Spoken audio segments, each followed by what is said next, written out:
Welcome to An Unconventional Life, a podcast where we share stories about the crazy 1% out there who earned their doctoral degrees and then went on to use them in crazy, cool, unique, and unconventional ways.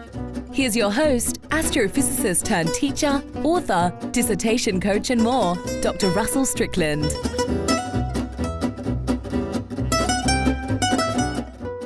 Hello and welcome to An Unconventional Life podcast. I'm your host, Dr. Russell Strickland, the founder and CEO of Dissertation Done.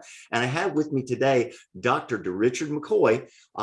He is a recent graduate, a native of Charlotte, North Carolina, who attended Livingstone College in Salisbury, North Carolina, where he received a BS in sports management. He then went on to earn his master's degree in education, specializing in sports management from Nova Southeastern in Fort Lauderdale, and recently just completed his doctorate of education in sports management with an emphasis in sports leadership from the United States Sports Academy in Alabama. Dr. McCoy is planning on working with the group of 5 football coaches so that they can better compete with the Power 5 programs in the Football Bowl Subdivision. And he also works with football coaches and players who are wanting to take their services to the next level. So if you want to play at the next level, if you want to coach at the next level, reach out to Dr. Derichard McCoy. Dr. McCoy, welcome.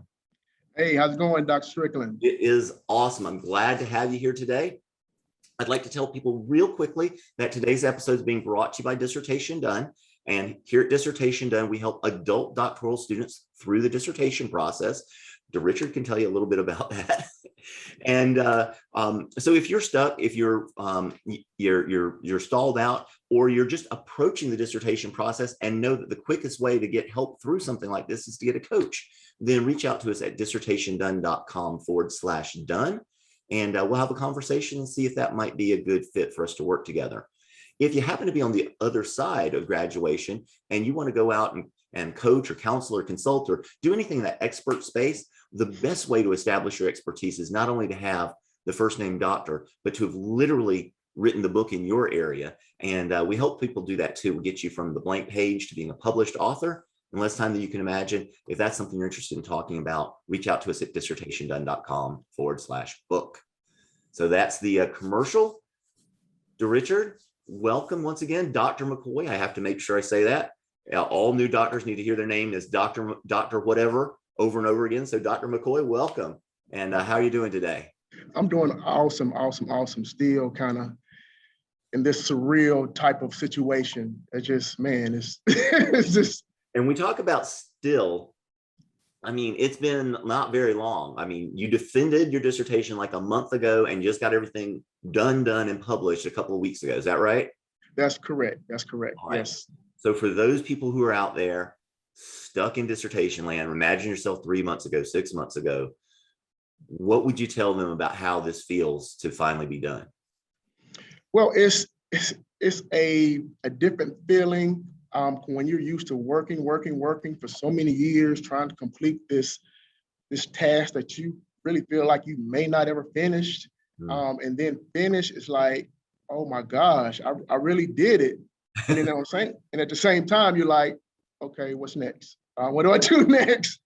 And it's like you're trying to get used to just a new way of doing things and the way people address you currently. And you have to kind of get used to it. And it's kind of like surreal. It's like, wow, I can't believe it, you know. Well, you know, if you ever feel like it feels too surreal being called Dr. McCoy, just go back and talk to your wife, talk to your kids. Anybody that knew you win, be like. Right, exactly. Because they can care less about that. You're right.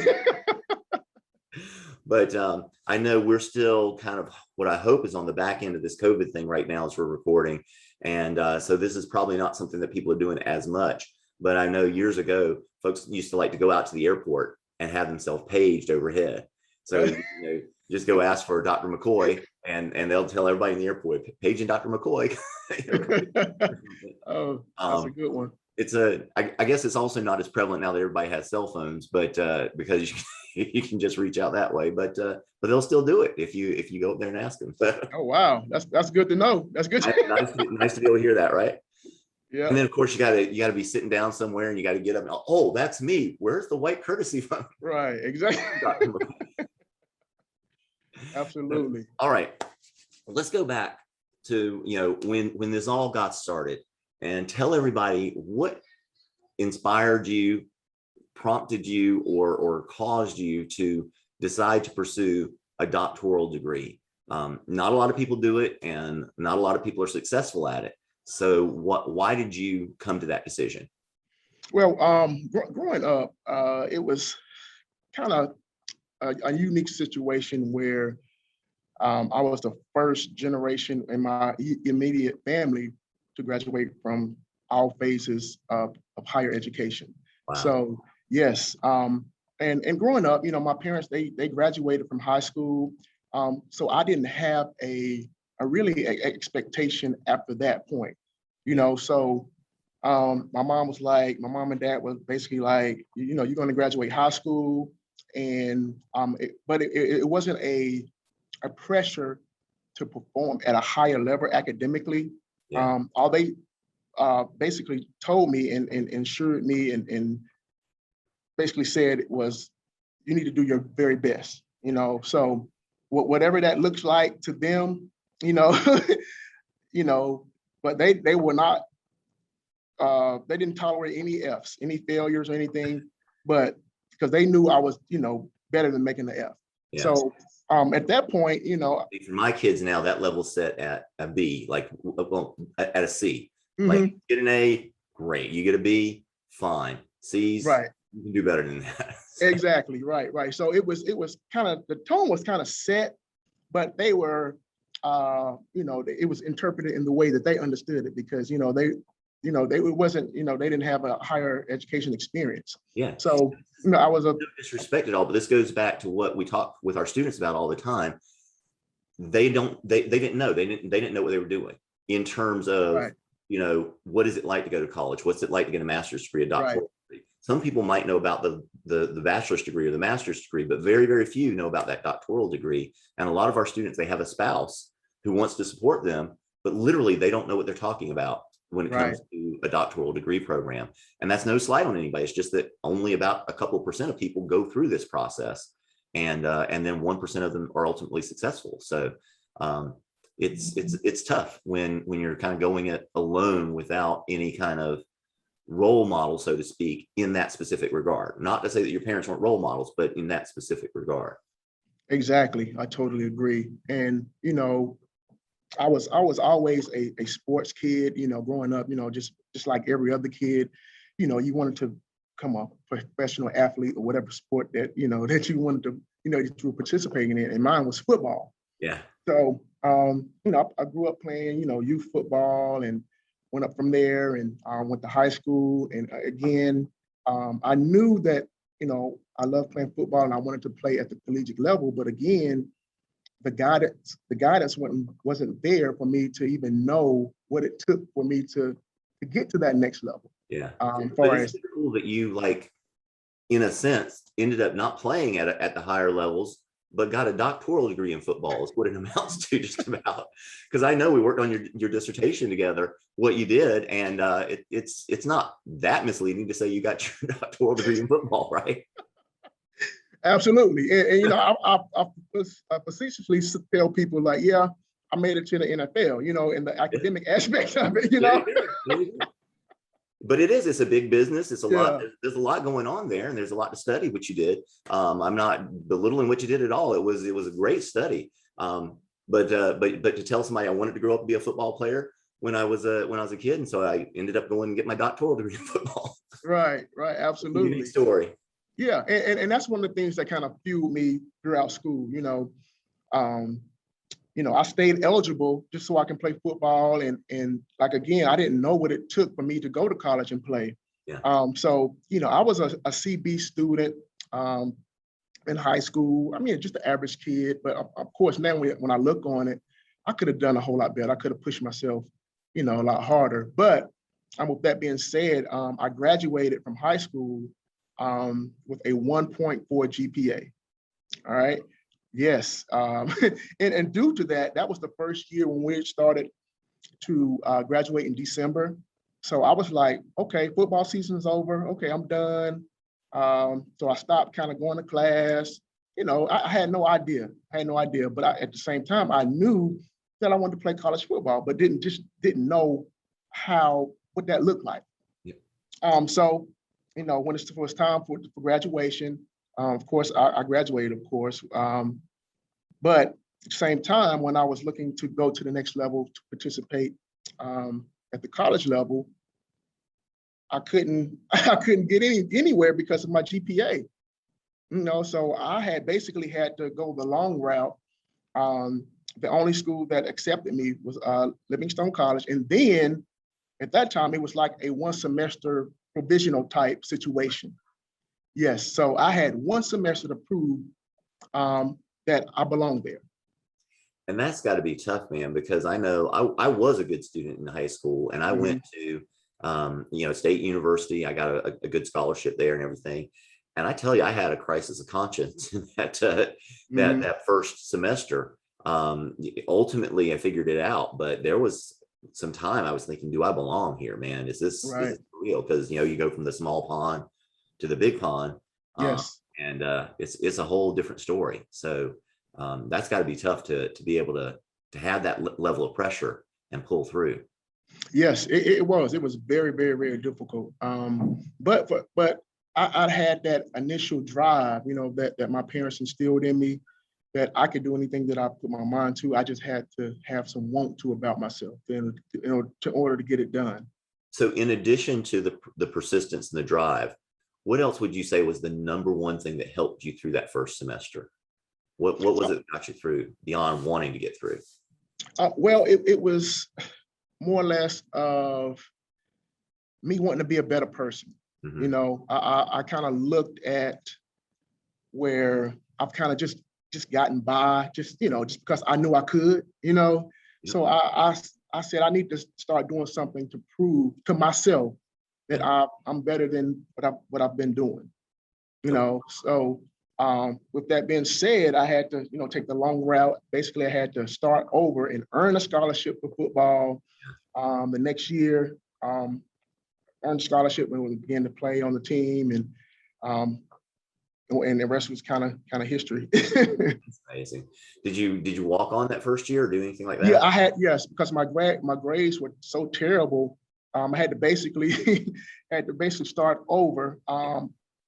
My coach did see my high school film, and of course I was good enough, but I had to get my academics in order to even go to the spring practice and begin the tryout situation there. Yeah. So a lot of the folks I talk to have that story of, I'm kind of the first person in my family to get to this level. I know my dad, his sister was a couple years behind him, and she caught up to him in school, and his senior year, and he's like, I got to graduate this year or I'm quitting because she's not going to be graduating before me. That was his take on school. And my mom got like a 2-year degree after she graduated. So I was the first one to go to college, to get a master's degree, get a doctoral degree, all that stuff. Mm-hmm. What was it that took you from, okay, here I am, I'm playing football at the college level, to now I'm going to make a decision later on to pursue my doctoral degree? What led you to take that step finally? Well, basically it was sports, in particular football meant so much to me, and it helped me throughout my childhood as it relates to being able to how to work together, teamwork, and how to have that discipline, that toughness to kind of see things through. And so, and my thought was, I may not play professional football or get to that, that professional level, but I wanted to give back to sport the way sports gave to me, So, and that was the first year. It's funny, that was the first year that basically the sport management field kind of started. And when I started looking into it, I was like, this is something I think I would love to do, So I kind of started looking into it, and I enjoyed it, something that, I love, I have passion for sports. Yeah. So, and I majored in it. And, typically people, when they move on to their master's and doctorate, they kind of change their specialization. Yeah. And, I'm so passionate about it. I continue to grow and more in that particular field. So that's why I continue to major and specialize in sports management through my master's and my doctoral programs. Yeah, it's really awesome when you really figure out what it is that you love doing and what it is that you enjoy in life. There's a way to make something very productive out of it. You just have to maybe be a little creative and keep at it.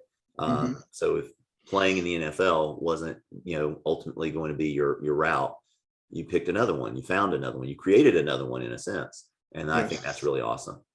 Yes. Very cool. All right. So what was it like? Let's jump into, we're in the doctoral degree program. You've taken your classes.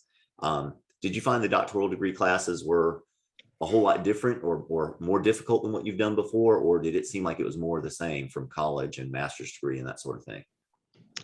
It was, at some aspects, they were the same, and others, they were different. Like far as like especially like taking the actual tests. At my particular institution, we had to like take our physical test on a computer, and we had to have everything off of, around us. We had to show that, so it was a third party that was basically monitoring us as we took our test. And I was like, wow, this is different, so yeah. So I mean, other than that, the good thing about it, I went through my subjects so well because I was so much familiar with them. Because that's what I've been doing, and through my master's, and so I was a whole lot familiar with the terminology and everything that I had to study in my doctoral classes. But for the most part, it was I wouldn't say a breeze, but it was much easier than I expected it to be. And I chalk that up just because I was more familiar with that, the content. And I'll tell you that in my experience with dealing with lots and lots of students, that what we hear time and time again is that there is a whole lot more that the classes in your doctoral degree program are much more similar to what you were doing in like 6th, 7th, 8th grade than your dissertation. Absolutely. Like they tell you to read something, they tell you to answer some questions, to write something, to do some work. You do it, you turn it in, and you do it over again. Now the level keeps going up. What they're asking you to read gets more complicated, and what they're expecting of you to be able to understand gets more complicated. But that's just like steady growth. And then for a lot of people, they kind of hit a wall when it gets to the dissertation because it's a different thing. Oh my gosh, yes. Your experience with finishing up those classes and then going into the dissertation? Like I said, the classes were not that bad at all. I really enjoyed the classes because it was, I kind of learned a lot. Like you said, each class would take you to another level. But other than that, I really enjoyed them. But you almost all of them, right? I mean, there are very few classes that you're taking at the doctoral level that you're like, when am I ever going to use this? Right, exactly. It might be an occasional one, but very few. So that's another benefit, is that these are all things that you're interested in, you're passionate about. Right, exactly. And my most difficult class was statistics. Oh my gosh. I actually had to get a tutor for that one, but I made it through. I've never heard that before, Derichard. Everybody loves statistics, man. Oh my gosh. But yeah, I made it through that one. But I will never forget my stats class. That was a crucial one. So anyway, so you get through that, and then now you're facing the dissertation. Tell me how that experience went. Yes, dissertation went very well. I was like, okay, this is not that bad. I got all on my own. I got all the way up to chapter 3. Yeah. Then I was like, oh my gosh, what do I do? At this point, like, this is different. Yeah. So, the literature review was okay. No, it's not bad. Intro literature review. Okay, cool. This is not that bad. Because again, that's got the most similarity with what you've been doing in the past, right? That's picking a topic and writing a paper on it. If you look at exactly. Right. it's like your dissertation, your literature review is like writing, depending on what size you want to say they are, 5 to 10 papers. Right. Exactly. It's like, so at that point, when chapters 1 and 2, I was like, I don't understand why people say this is hard, And then the dissertation god said, oh, you don't. Right. Exactly. Let's give you this to work on. Exactly. So I get to chapter 3, and that's when I ran into that brick wall. Yeah. And I said, oh my God. I think at that point, it was maybe a year. And then I was like, okay, I can do this. I got the first 2 chapters on my own. So I got it. Yeah. But I just could not get beyond that second chapter. So I said, I need some help. Yeah. Well, it's like, you got this background in football when you're weightlifting, right? Where you're lifting whatever it is, 200, 300 pounds, whatever kind of lift you're doing. And then you're like, let's put 5 more pounds on there. And your body's just like, nope. Right. I can do this. Right. Next one, nope. Right. You just get to that point where it's like, it just seems like you've added so much when in fact it isn't really, but it's right at that point where you just don't know what you're doing anymore. Exactly. Which isn't a slight to anybody. Nobody's done this before. Nobody, woke up, got birthed out of the womb, like knowing how to write a dissertation. Right. So when you hit that point, it becomes really, really difficult. The learning curve is really steep. Yeah, it is. It is. And that's where I realized I can't do this on my own. I mean, I need some type of help, some type of support, because I don't know, like you said, I don't know what I need to be doing. I mean, I don't know where to go from here. And then that's when I actually was kind of looking around. It's like, where can I find some help?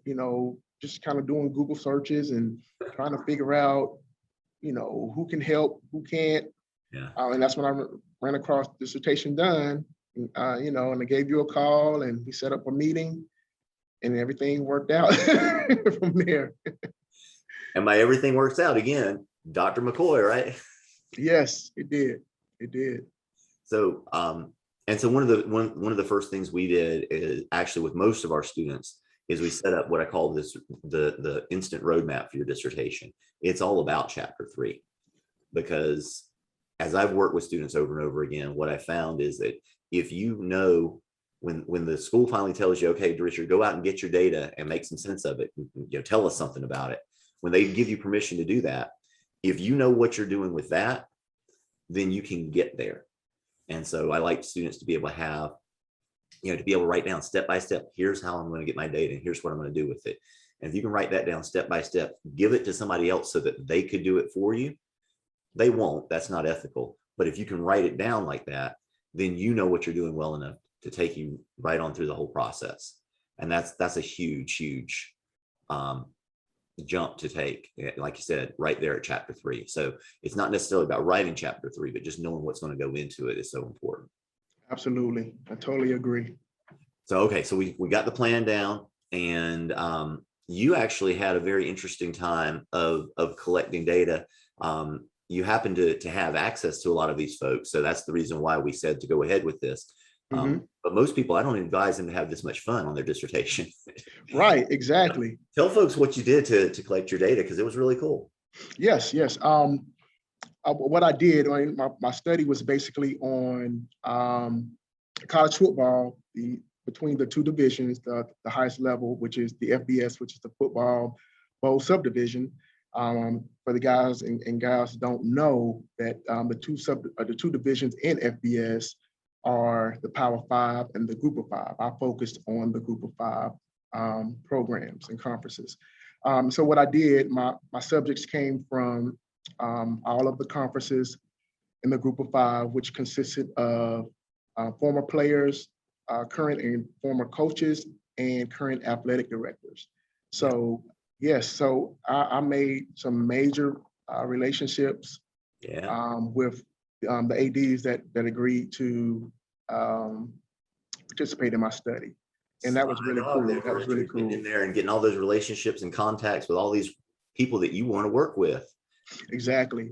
That's amazing. That's awesome. Yes. And Doc, I thought, going into it, I thought the ADs will be the most difficult trying to get, but they were the easiest. They were the ones that reached out before everybody else. Wow.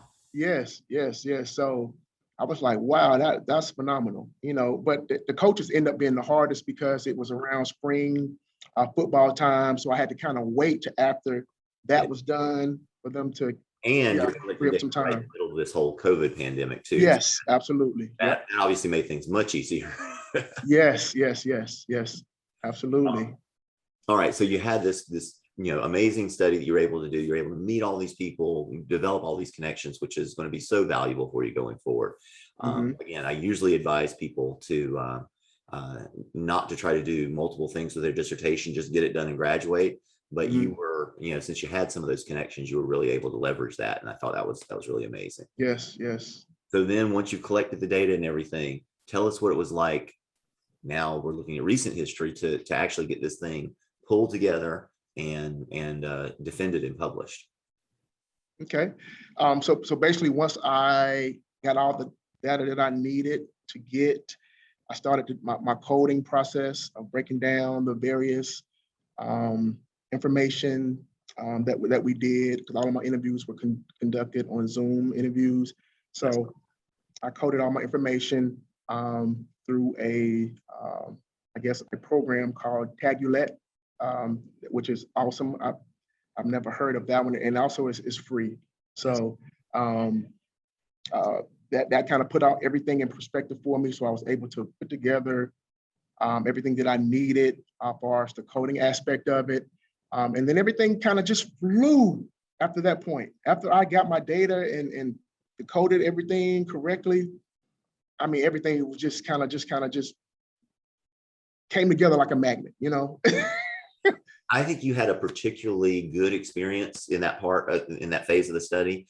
But I will tell you that's the reason why we start with our students with this roadmap to your dissertation, because once you get to the place where you have collected your data and you understand it, you've analyzed it, so you know what the data is telling you. You don't have to write anything down. You just know it all. You could talk to someone about it. When you get to that point, you're basically assured of graduating.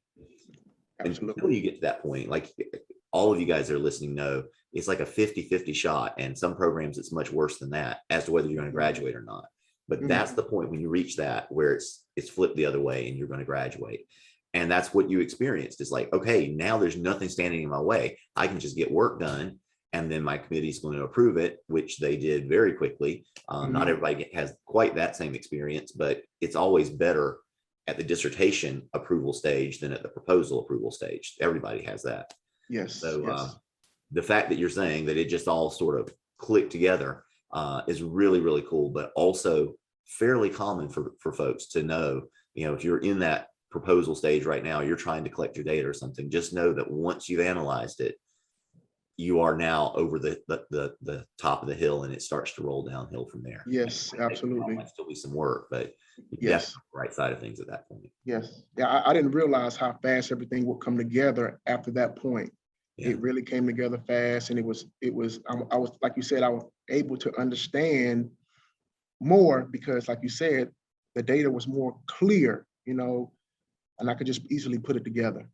Yeah, that's the last thing. Like the two last things that happen in terms of being real obstacles to you finishing your dissertation are primarily, number one, getting other people to give you the data, because most of the folks we work with are in some sort of social science. And so they're generally collecting data about people and usually from people. So if you have other people that need to participate with you, that's something that can slow you down. So that's you got that finished when you collected your data. And then analyzing the data, conceptually, some people have a little bit of a hard time with that. So once it clicks and you can talk about it and explain it, done with that. That's the last real hurdle. The rest of it's just work. You do have to get your committee to approve it, but they've already approved your proposal. That makes them much more likely to approve your final dissertation. There's a lot of reasons we could talk about why, but that's just the way it is. You're going to get those approvals much more quickly on the back half than you do on the front half. Absolutely. Very cool. So what was it like? You defended the dissertation. At the very end, they say, congratulations, Dr. McCoy. Yeah, well, at that point, I'll tell you guys, the committee members are picky sometimes. I don't think anybody here knows what you're talking about. Right. So it wasn't right off the bat, just like that, They did have some other things that they wanted me to kind of tweak and clean up just a little bit. Yeah. But it wasn't anything major at all.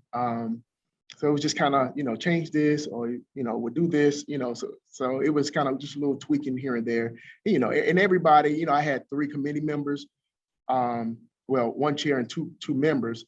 Everybody wants to have their say so or put their spin on it. So, so that was kind of a little hold up there, but it wasn't anything major. When you go into your dissertation defense, there's basically 3 outcomes. The first is that you fail, which means that you have to do it over again, not the whole thing. You have to come back and defend again. They're going to tell you something to do, and you got to come back and do it again. The second one is that you pass, but they want you to do some things, with conditions. You pass. And then the third is just you pass, and we don't need to hear from you anything else that's done. Right. Very, very, very rare for me to ever hear of anybody failing. I know of 2 cases personally, and they were both due to some pretty profound stupidity on the part of the student. One who got somebody else to write their dissertation for them and didn't even read it before going to the defense. I mean, that level of stupidity. And the other one, the committee kept telling him, listen, you're not ready yet. Let's do a few more things, and then you'll be ready to defend. And he says, nope, it says here, when I call the defense, you guys have to schedule it. And I'm like, you really going to go up to a judge who says you're guilty and say, I want to go ahead and go to trial right now? Right. Go back and convince me you're not guilty, and then we'll go to trial. Right. Exactly. Those are the 2 cases that I know of offhand. Everybody else passes. And so the question is, do you get that conditional pass or that unconditional pass? And for the vast majority of people, there's some little tweaks that the committee wants. It's always a little bit.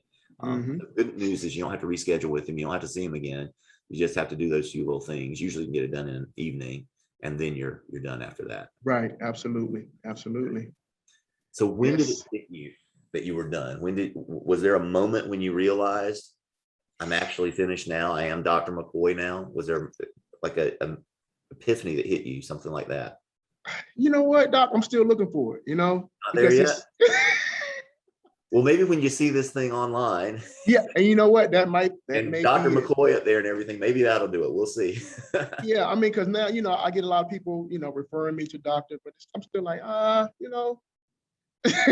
Okay, so I'm not talking about that. There's going to be some kind of imposter syndrome for a while here. Like, I'm not really we were talking about this before we started the show today. That, if you're ever feeling a little bit too full of yourself, go back and talk to your kids, go back and talk to your family. They knew you when you were Derichard, and they were keeping off this Dr. McCoy guy, right? Right, absolutely. So that there's always going to be, you're going to be the same way. You're like, I'm still Derichard, I'm not Dr. McCoy, right? Right. You'll go into that. That takes some time. But to actually have that moment of realizing, I honestly cannot remember what it was for my doctoral degree, but I do remember my wife and I had a real hard time getting pregnant, having our firstborn child. And there was a point when I was pulling into the backside of my neighborhood, and I started that turn as somebody with, married with a couple of dogs, but no kids. And I finished, and I knew I was going to be a dad. Like, I knew it before. Wow. But it was at that moment, it actually really hit me.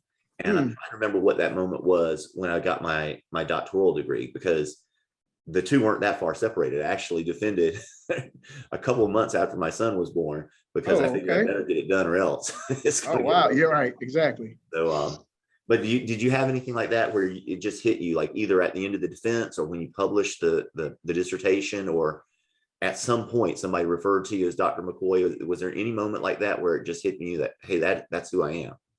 Well, I think if I had to go back and really look at it, I think once that the publication for ProQuest and the other scholarly platforms, I was like, wow, I'm really done. I still kind of check every once in a while, see if it's up there yet, But I think that's if I had to kind of say when, I think when I got that email, congratulations, you've completed the, publication, and I know another one. Have you gotten did you order bound copies of your dissertation yet? The actual book? I did. Yeah, I did order that. Yeah, I sure did. Those probably haven't come in yet, have they? No, not yet. That's another cool moment. I got, I don't know, 5 copies myself, and then I opened 1 or 2 maybe, but I did flip through it when it came in, that first one. Oh, and, wow. And that's a pretty cool moment. Well, yes, I'm looking forward to that. Yes. Cool. But what's next for Dr. McCoy? I know we were talking about this a little while ago. You're working with the coaches and players to help get them to the next level. Working on consulting with those group of 5 college football programs. What opportunities have been coming your way, and how are you evaluating those at this point? You know what, Doc? It's funny, but I'm kind of still waiting. I'm not sure, because I realize I've never been in. I mean, what makes me so happy? I've never been in a situation where I have so many options available. Yeah. And I'm like, I don't even know what I want to do because I have so much that I can do. Yeah. I can teach at the higher level, be a professor. I could work in the athletic department at the higher level. I mean, I can consult, I can, coach, I can do, basically at this point, whatever I want to do, but I'm like, what do I do? And that's, to me, that's a good feeling to have. It is. And I think the answer to that is anytime you see something that looks good, try to say yes. Mm-hmm. Very few people regret saying yes, but a whole lot more people regret saying no. Right. So, just when something comes up like that, you try to say yes. But yeah, it really is amazing. That's something that I wanted our audience to hear about, was just the number of opportunities that you have available to you and the number of things that come up that you weren't looking for and you weren't expecting. Some of the things that you mentioned were fairly standard. A lot of people talk about teaching or, working in administration or something like that. Right. But then there are other things that, one of these ADs calls you up one day and says, "Hey, Dr. McCoy, can you do such and such for us?" And you're like, never would have thought of that. But I'll tell you, when somebody asked me what I wanted to be when I grew up, it never occurred to me it was going to be helping people write their doctoral dissertations. That is not something I would have been listing in high school or even in college. Even in graduate school, I wouldn't have thought that this is what I'd be doing. These opportunities just show up when you're present and when you're prepared. And that's the thing. Now that you've got that doctoral degree, you're prepared for whatever comes your way. Absolutely. And it's very exciting, man. It's very exciting. Tell me, if you could tell folks who are, now several months into their dissertation project, but they're looking at it like you did a while back and said, I don't know if I can finish this thing. Mm-hmm. If you could tell them, something about how to finish and why they should keep going, what would it be right now? First of all, this is a situation that you're in that once you start, you should want to finish. That should be your ultimate goal. Don't get fixated. I mean, at the beginning, don't get fixated with, I need to finish ASAP. Go through the process, do what you can do. But when you feel like you can't get to that point or get over that brick wall, then you need to get some type of help. And from there, you will see a big difference. Everything will start to come together for you. Everything will be more clear. Because everything will be breaking down to you where you're able to understand the concepts and critical thinking styles that you're able to portray in your dissertation. Yeah, that's awesome. I would even tell folks, don't wait until you feel like you need help. Go out and get help as soon as you can. Okay. Because, and I'm not saying that call me and I'll help you. Maybe that's the way we do it. I don't know. Mm-hmm. Whatever that source of help and support is, you need to latch into some sort of support structure that knows what the journey is and can help you through it logistically. What do I do operationally? What do I do next? How do I make this work? Mm-hmm. But also they've been there before and they can kind of help you through it emotionally. This is what it takes to get it done. We've seen other people struggle or other people, doubt or anything like that. You can get past this in this way. having both of those two types of support, the emotional support of feeling comfortable and confident with yourself that you can do it, and the operational support of here's how to do it, are absolutely critical. And of course, that's part of what we do for our students, but I am not saying that as I'm the only way that you can get that level of support. Go out and find something that works for you, whatever it might be, but don't think that you're going to do this on your own. You never, no one woke up, crawled out of the womb knowing how to write a doctoral dissertation. They got it from someone else. And so understand that as quickly as you can, because you can get it from your committee little by little with them knocking you back every time you send something out. And you'll learn the hard way, or you can latch into some people that will be supportive and help you through it, so that there's still going to be some bumps and scrapes, but you'll get through it a lot more easily if you've got some support. So definitely don't think that you should be heroic and get it done on your own. Think that you should be smart and get the help to get through this thing. Absolutely. I totally agree with that. So if people wanted to reach out to you, maybe there's some coaches or players that have, heard your story and they're like, hey, yeah, I am interested in getting some help to get to the next level. Maybe, someone needs some help with their football program and wants you to come in and do some consulting, whatever it might be. If somebody wanted to reach out to you, what's the best way for them to do that offhand? The best way to reach me is via Twitter at Coach Derich10. That's Coach Derich 10. That's the best way to reach me if you need me. So at Coach Derich10 on Twitter. And you can, if you weren't able to take down that note, remember our blog, dissertationdone.com/blog. You can find Dr. McCoy's episode there, and we'll have in the show notes his contact information so that you'll be able to reach him easily in that way. So Dr. Derichard, thank you so much for being here with us today. I hope that people were really listening and paying attention to what you have to say, because your journey is an inspiration to folks to come from, a family where the parents really did not know much about college to earning your doctoral degree is amazing. It wasn't without its struggles. You overcame them, and anybody else that's out there listening can do the same thing. Thank you, Doc, for having me. I really appreciate it. I appreciate your company, and thank you. You're so welcome. I'll just remind everybody quickly that today's episode has been brought to you by Dissertation Done. So, we helped Derichard to get his dissertation done. If you'd like for us to have a conversation and see if we might be able to do the same for you, go to dissertationdone.com/done, and we'll see if we can have a conversation and see if that might be a good thing for us to work together. If, like I said, you have already gotten past that point, you've graduated and you want to be a coach or a consultant or in the expert space, consider getting yourself published, getting your expert book out there. We help folks do that. dissertationdone.com/book. It's where you go to set up a little conversation to talk about that.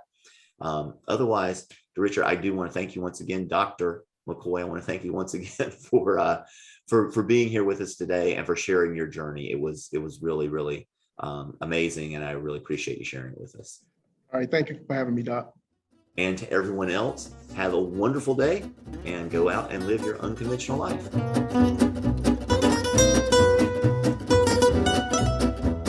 This has been An Unconventional Life. Thanks for listening. If you enjoyed today's episode, subscribe now to keep getting inspirational stories of unconventional lives as soon as they're released. Until then, go out and live your best unconventional life.